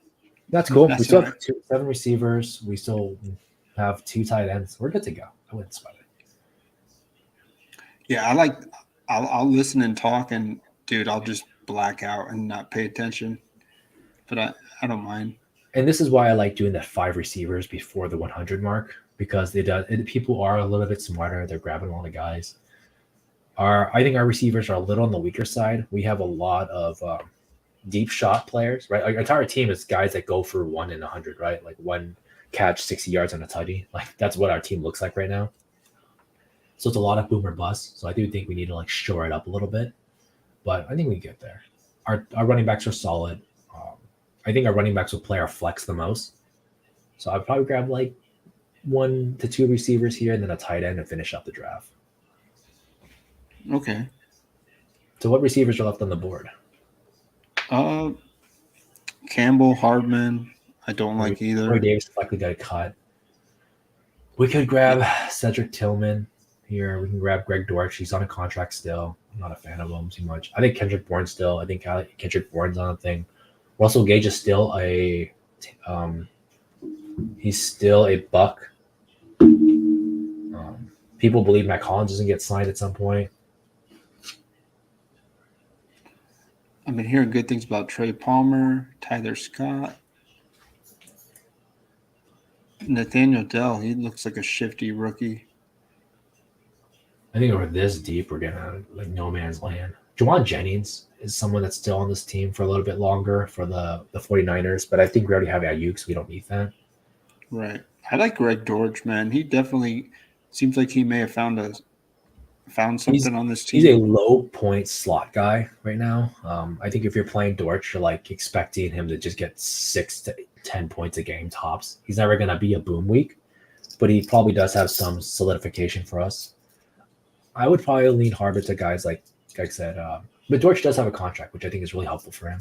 He did get re-signed, so that's fine. But I would he had a probably couple games where he had 10 catches, man. So yeah. I thought that said something. Yeah, it's true, but he did that with Brady. He didn't do that with like some like Kyle Trask. No, Greg Dortch. He did it with yeah, that's true. Colt McCoy. And I think like Dortch is fine. I think that you can grab Bourne. We can grab. I know the Hope likes Devontae Parker. I'm not too sold on Devontae Parker. As a Dolphins fan, it hurts. But like I said, we have ADP in our boat, so we can always go. I think Cedric Tillman. I think people are really in on him right now. What's his notes on there for Cedric Tillman? It doesn't show any notes. It just when you click them. It had a highlight. There's no notes on him. I didn't do any. I haven't seen no film on him yet. I like the film on Scott. Nathaniel People Dell. really like him. I mean, he's a big dude. I know he was injured, but I think he could come in and probably be good. Basically, at this point, we're taking 2 tight ends. Sorry, we're taking 2 receivers and a tight end in our last 3 picks. I do like Jelani Woods here. Okay, that's a good pick. I think Mo Alley-Cox is likely leaving, right? We don't know the quarterback situation there. Honestly, I would probably even consider Hayden Hurst. Hayden Hurst is likely going to end up on the team. I'm hoping he goes back to Bengal land, but who knows? But let's grab the guy that's on a team right now. I think Jelani Woods is fine. Yeah. If he's still here. Thanks, Daryl, man. Yeah, this is one where I'm not like blowing smoke up everybody's ass and just talking shit. I can't do that, man. I'm like in class right now getting a lesson and just keeping my mouth shut and just hanging out. No, I appreciate your takes, man. I'd rather give you the floor and just hear you out because I haven't had an opportunity to meet you yet, so I enjoy having you on chatting. Well, I guess I appreciate it, man. Like I said, I know it took a while for us to get started on the show. I'm glad to finally make it on. Get a draft done. Hopefully, we make a winner out of this thing. So yeah, grab Jelani. He said he's still on the team. Mo Alley-Cox sucks ass. Just grab him. Could you get Tyler Conklin here for the Aaron Rodgers tag? Yeah, I think that's fine too. I think it might be better, but still. Too late. Nope. I think we're going to be late. No biggie. We grab the guy. We'll get Woods, and then yeah. We still have a couple receivers on the board to grab, so we don't need a 4th. We could even grab a 4th tight end. Yeah, we can grab a 4th tight end. Fuck it. We'll go 2, 6, 8, 4. That's fine. I think that's a good build. We'll grab Conklin too. Fuck it, and we'll figure out our last receiver. All right, sounds good. I don't mind that. I don't have too many 4 tight end builds, but for our first tight end coming in round 14, I think that's okay. So 12. Usually most of your drafts are 18 rounds anyways, right? So 20 rounds, you're allowed to mix it up. When I was doing the numbers for tight end, every time you added a tight end, it increased your rate to not drop points. So by dropped games, like 0-point games or under 6 by like 30%. So even the worst tight ends, sometimes as long as they're a tight end 2 or better, right? Like 24 or ahead, every time you added one, it just increased your rate of getting 6 points. So I like taking these guys. I think getting those 6 points matters.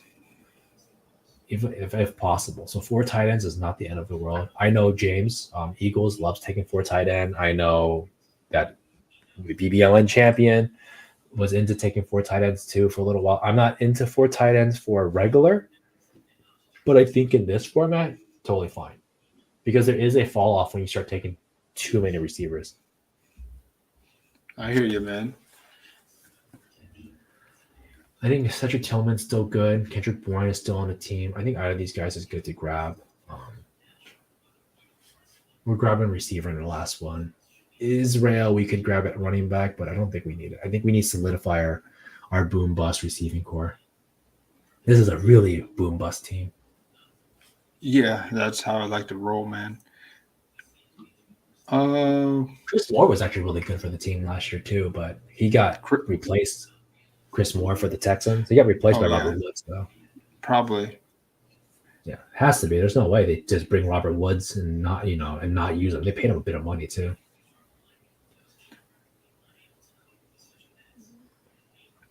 I wonder if Galladay's going to go. I don't want to touch Galladay, but he'll probably go somewhere real cheap. Yeah, God, that's a guy that killed a lot of wallets last year. Josh Reynolds was interesting. He did some work last year too, but I don't think he's going to be relevant on the Lions. I don't think he's even on the Lions still. I think his contract ended. My buddy in the chat likes this guy, Andre Iosha. I think he's from Stanford, or he's from one of those Ivy League schools. Did not know that. I don't know much about that guy. Yeah, he resembles like Christian Watson.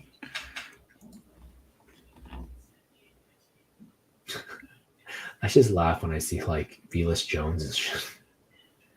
Yeah. Yeah, Ezra Kananda, Jalen Tolbert is there. I mean, there's some guys on this board that are still around. Shea Smith, man. I mean, he's like a third-year guy, but he's going to get some opportunity with DJ Morgan. Could take a flyer on him. I like Dwayne Jennings. I like who else is there? Can you scroll up a little bit? Oh yeah, sorry. No, you're fine. Just scroll. I gotta see. Yeah, you still have Dortch on the board.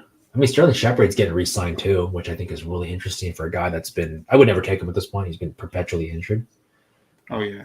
I think Sterling Shepard was a good player though. I mean, you got options. So, all right, I'll be right back. You got this last pick. Yeah, man. We'll wrap it up in probably a couple minutes. Man, fucking Pang is the man.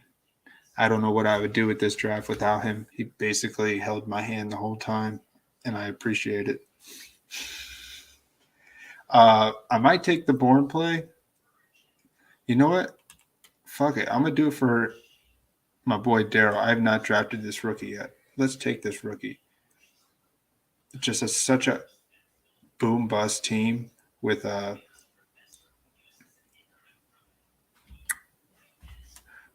Payne saying this is a boom bust team, so it fits it. He's gonna come back and be like, "Holy shit, who the fuck did you draft? Some guy." Nah, man, I appreciate him coming on the show, hanging out.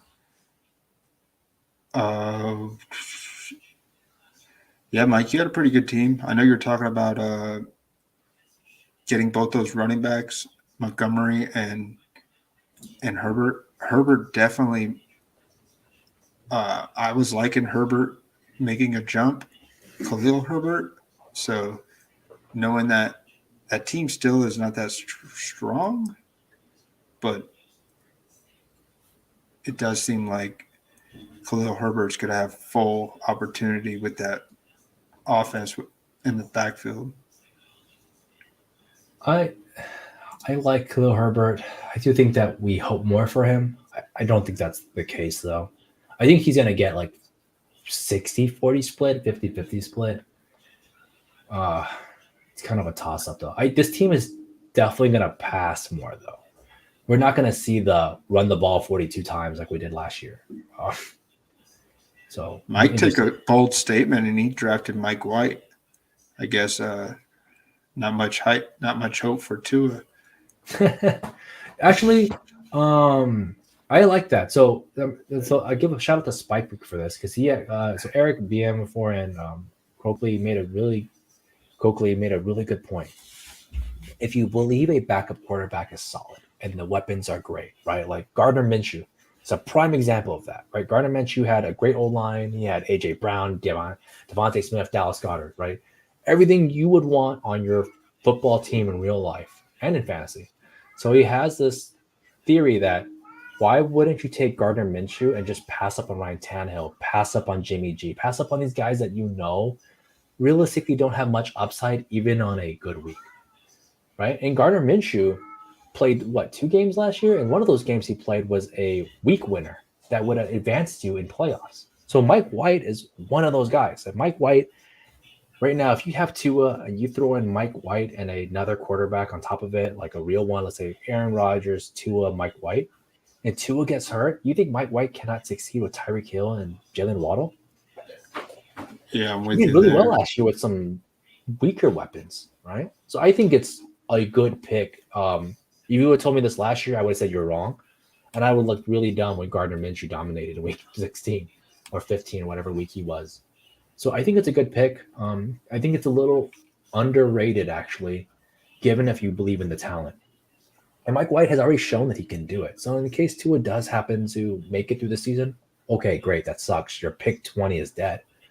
But if he doesn't, that pick 20 is going to be amazing because you're going to have Mike White throw to 2 top-end wide receivers. And he's a good player, too. He's not just can be a shitty quarterback like Chase Daniels and go out there. Right. So I think it's a good idea. It sounds like you're excited to see him on the field for your team there. No, I want to see Tua. I love Tua. But I have to give Yeah. props on that kind of pick because it's different and it's not as bad logic. To put it this way, Mike White, Gardner Minshew were way better picks than Baker last year. Way better picks than Ryan Tannehill last year. Way better picks than Matt Ryan last year. So I think that's a smart move, especially at pick 234. That's a good play, especially if he's in need of quarterback, right? So I'm not against that. I think it's a good play. And I think it's a good learning thing. And give props, like I said, to Spike Week. They made a very solid point about that when we got to the part where we lost Jalen Hurts. Yeah, he definitely he showed the opportunity to step in with that game against Dallas for Gardner Minshew. I think we have a question here from definitely Dennis. He wants to know what Team 11. What do you think of Team 11? Yeah, so he drafted. Well, I like looking at it from how he started the draft. Sure. So he started with CeeDee Lamb, Eckler, Mike Williams, Christian Watson, and then he took Trevor Lawrence and George Kittle. So his first 6 picks, he went receiver heavy. Looks like it's rather balanced when you look at it, right? Yeah. Wide receiver, running back, wide receiver, quarterback, tight end. That's a really balanced draft. A lot of the players you took, I wouldn't like. Like, I'm not a Mike Williams guy. I'm just not. I don't believe that man survives the field. Every time he falls, he hits the floor like fucking Mr. Glass and just breaks. But I think but I will tell you this. I like the CeeDee Lamb Eckler pick. I think that Eckler is pretty strong. And, if you believe he's not getting traded, then you just bought Eckler at for free, right? He's a 105 guy normally. And you got him at pick 15. Second round pick. Like, that's amazing. CeeDee Lamb, I think, is great. He's an all-around receiver. There's not a game where he won't be relevant, right? He's not just a deep threat. He's not just a inside the numbers guy. He literally is used a ton. And I get it. There's a big change on all those guys, but I like it. Christian Watson's not my guy, but if you believe that he's going up, and I believe you do because you took Jordan Love with them, then that's fine. I can't see the future, but I tell you right now, I'm not a big Watson dude. He took Jordan Love with him, so I'm not a big Watson guy.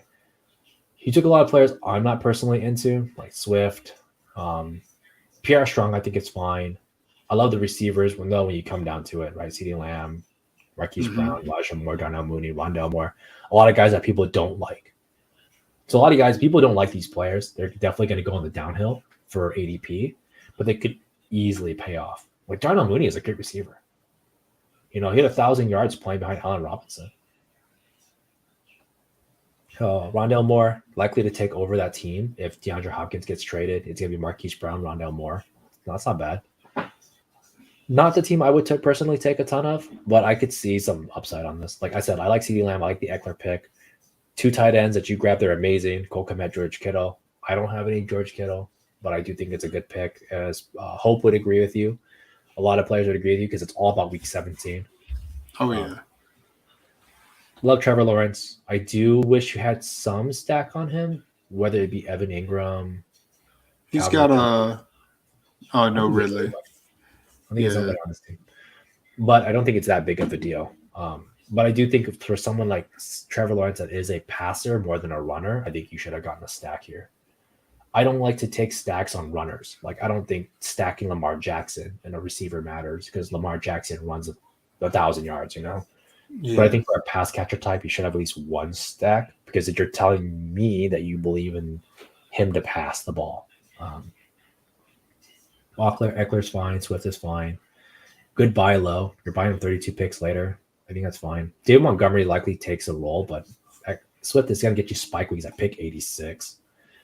Elijah Mitchell is a good pick because we saw him take a lot of work for CMC. CMC cannot run the ball 300 times in a season. I don't know anything about Sean Tucker enough, but I do like the Pierre Strong pick given pre-draft. Yeah, man. You know the Patriot running backs aren't really that we can't have that much confidence in them, except last year. Stevenson looks like he's going to break the mold with the Patriot running backs. Stevenson, Harris, LeGarrette Blount, all those guys have kind of proved a point. Bill Belichick, if you're a Bill guy, Bill loves you, man, like you're going to get a role. You can not be good, and he'll still use you. Like, we've seen it plenty of time and time again. I think about like how I didn't like Deion Lewis or James White, but they got a ton of work with him. Sounds good, man. I don't want to hold up any more of your time too much. Maybe a couple more minutes. I mean, you have anything for me? You want to talk about any of these picks or teams? Man, you did so much. Just breaking down a lot of the players, and a lot of it's our takes. It's your opinions based on what you've seen with some of these positions, where some of these guys are going in terms of their careers. I think you're starting to buy into some of these guys or sell. That's what I'm reading from you. Like Cordell Patterson, I don't think I want any more of him. He's on the way out. I don't want to touch him. I know he's still on a run first team if they keep him. Maybe he's a cut guy. I don't know. I do like Jerick McKinnon. He's on the team, but I'm not stoked about him. Like, I'm not drafting him. He's a 30-something-year-old running back now. It's tough.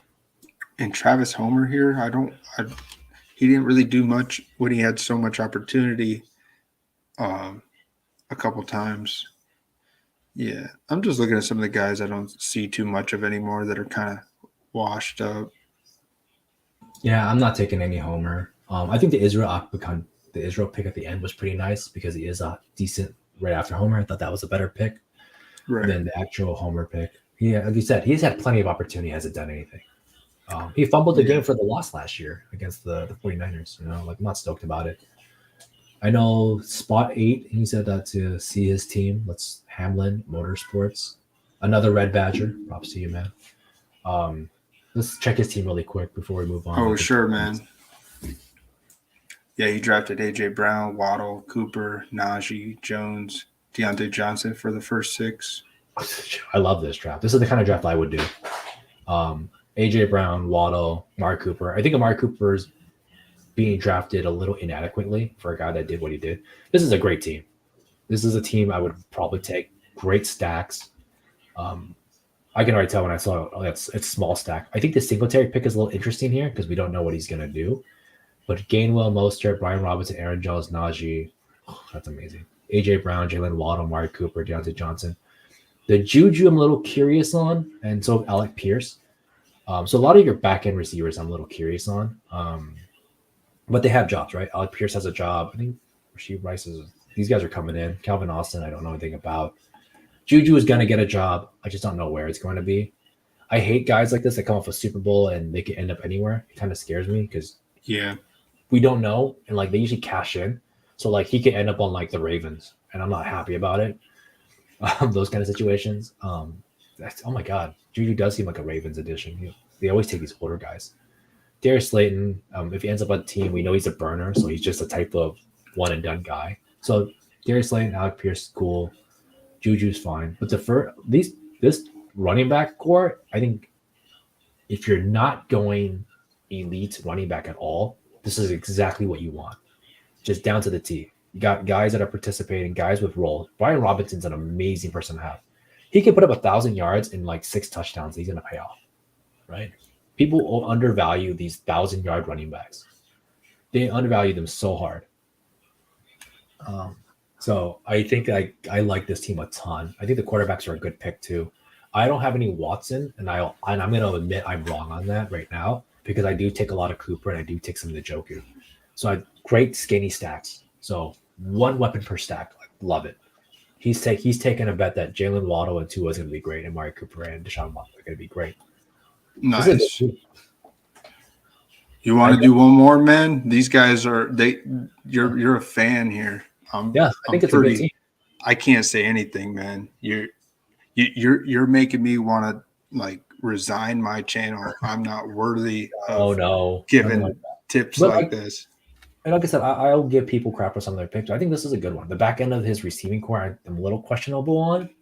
I think he should have took a little bit on like Van Jefferson and stuff, but I think it's a good team. Mike K. Man, you hella went wide receiver. So, okay, I'm just going to touch on one player particularly. And I'm going to tell you why I don't like these kind of players. Let's so right here, you have Mahomes. I don't know if Anthony Richardson helps you here because if he even plays or not. I think when you take Mahomes, you have to go harder into your quarterback. I think if you took Mahomes and Anthony Richardson, you just go Mahomes and Anthony Richardson, or you go Mahomes and like Russell Wilson or something. You just call it 2 and be done. I don't think a third quarterback helps. But I'm going to talk about Hunter Renfrow. So let's go with Hunter Renfrow and why I'm not a fan of Hunter Renfrow for best ball. So in DraftKings, RTS Sports, any full PPR, Renfrow is the kind of guy you want, right? I think at pick 150, we're not tripping here, but I hate Renfrow for one main reason. Outside of his final weeks of 2021, he was kind of useless, right? It required him to lose Henry Ruggs. It required him to lose Darren Waller. It required him basically to be the only receiver on his team to have relevancy. So Renfrow right now is playing with Devontae Adams. He's playing with Jacoby Myers, who's basically another Hunter Renfrow. He will catch 6 receptions for 6 yards. That gets you 9 points, right? In fantasy football for best ball, especially in half PPR, 9 points is a non-contribution week.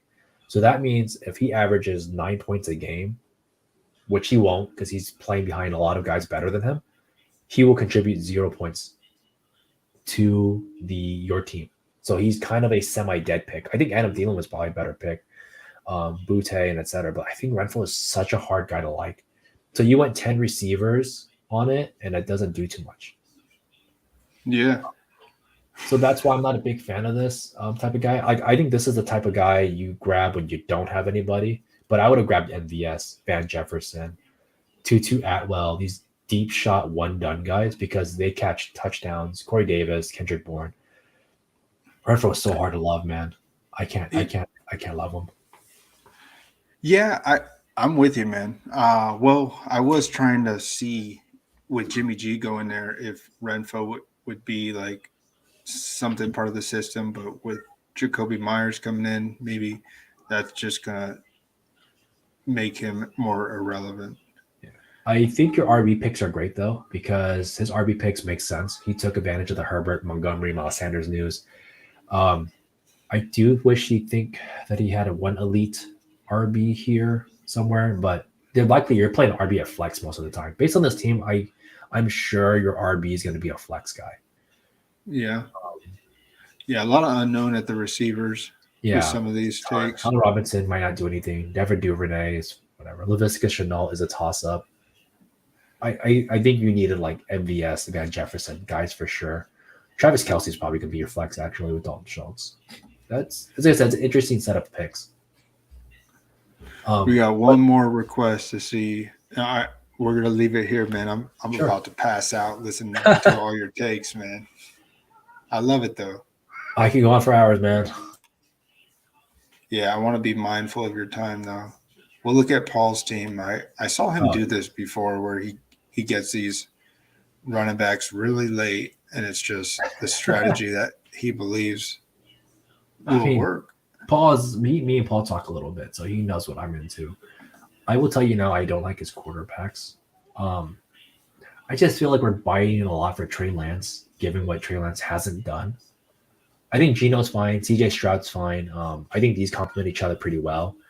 We don't know what team Stroud ends on. We have a feeling for the Panthers. If that's the case, I don't like him. He ends up with the Texans. Maybe it's a little bit better. But I will admit right now, off the bat, Trey Lance as a solo pick is a great pick. Trey Lance as a stack pick is terrible. So, like, if you're taking Trey Lance and you're stacking like Kittle, Ayuk, and Debo, I think you're missing the point of why you're drafting Trey Lance, right? We know he's a runner. So I'm not a fan of the quarterbacks here. I love his RBs. He's taken a lot of pop shots. I know he went 5 receivers right off the bat, so that makes sense. He's got Akers, Gibson, Foreman, Kendra Miller, Tank Bigsby. He thinks these guys are great. Gus Edwards, we know, has a job right now, so that's fine. His receivers, and this is why I like what Paul does. He went heavy receivers and then stopped. And this is what I don't like about some of these guys that people will draft. They'll take Tyreek Hill, Devontae Smith, Debo, Drake London, and they think like Hunter Renfro's going to come in and beat them for weeks to weeks. Like, right. In what universe does Hunter Renfro like outdo Tyreek Hill or Devontae Smith or Debo? If you're drafting them this early too, you have to believe these guys are going to perform at their caliber level. So the only guys that would beat those three guys would be like NVS, would be like KJ Handler, Jahan Dotson, like these random guys that go down the middle, get a touchdown in the end zone. But you're not beating these guys with like Russell Gage, Greg Dortch, guys that we ended up taking because we didn't have many of those possession level guys. So he's smart. He stopped. And some people would say he should have grabbed more receivers. But why? He drafted 6 of them in this first 100 picks. There's no reason to grab that many more receivers. So Paul knows what he's doing. Paul knows what's up. Oh, yeah, definitely. I think he's running, like I said, his quarterbacks were questionable. I think this team could have used Derek Carr. Someone solidified. He has a lot of question marks in his quarterback role. No, you're right, man. I guess that's fair. I'll give you that. But how often does that really come up? Like, so look at the Super Bowl game, right? Jalen Hurts ran so many touchdowns in, and he threw one to A.J. Brown, I believe, right? Like, then what does that do for Devontae Smith? And he's the best version of this. Same thing for Josh Allen. How many games did Josh Allen stack well with his players, right? Diggs was kind of a toss-up. Gabe Davis really didn't stack well. Dawson Knox didn't stack well. Isaiah McKenzie. No. It's tough. I think if you're taking a runner, you're taking it for pure runner. Unless they're a pure runner good passer, which is just Josh Allen, just Jalen Hurts. We don't know what Trey Lance is right now. I don't even know who his favorite target is. I'm assuming it's Ayuk. So I think that's that's why I'm not a big fan of that. But I think Paul's team was great. I just think his quarterbacks are a little questionable. He should have solidified a little harder. But other than that, I like it. Thanks, man. Shit, yeah. I'll leave it there, man. I don't have much to add. I love you, Peng. Thank you for coming on. Of course. I definitely next time we do another stream, maybe we'll do one in a couple months or a month or so, once some more things change, and let you get your feet wet, since I'm sure you're going to want to dive into some more drafts from what you've been telling me. Of course. Thanks, Michael. And thanks everyone else for tuning in. Like I said, I enjoy this. My DMs are always open for these things. EJ, you DM me, I answer. Yeah, man. Yeah, put if you guys want to follow Peng, he likes to mostly stay on Twitter, and he bounces around on Hope's channel. I think you guys got something good going there. Yeah, we She's a just do good. Thursdays. She does her own thing, and I just to help on Thursdays. But like I said, I appreciate you having me on. I know it took a while. Thanks for not giving up on me. I'm here. No, I mean, thanks for believing in my dumbass that understands, but I'm just not the guy that spits it the way that I think a lot of people have expectations for YouTube fantasy advice types of things. I I just mean, want to shoot the shit, and I like that. But I like having you come in here and talk. And I'm more of a listener at this point, and I'm okay with that.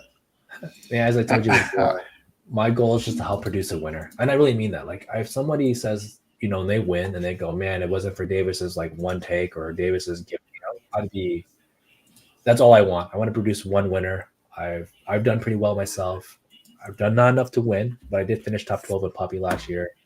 Things like that. So if I can make one Yeah, winner out of anybody, that's all I want to do.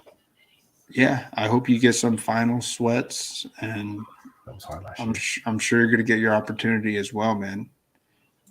Of course. Oh, yeah, man. Well, thanks for jumping on, Peng. I appreciate it, man. Thank you guys for tuning in, and yeah, have a good night, brother. Take care, See you man. guys in the draft boards.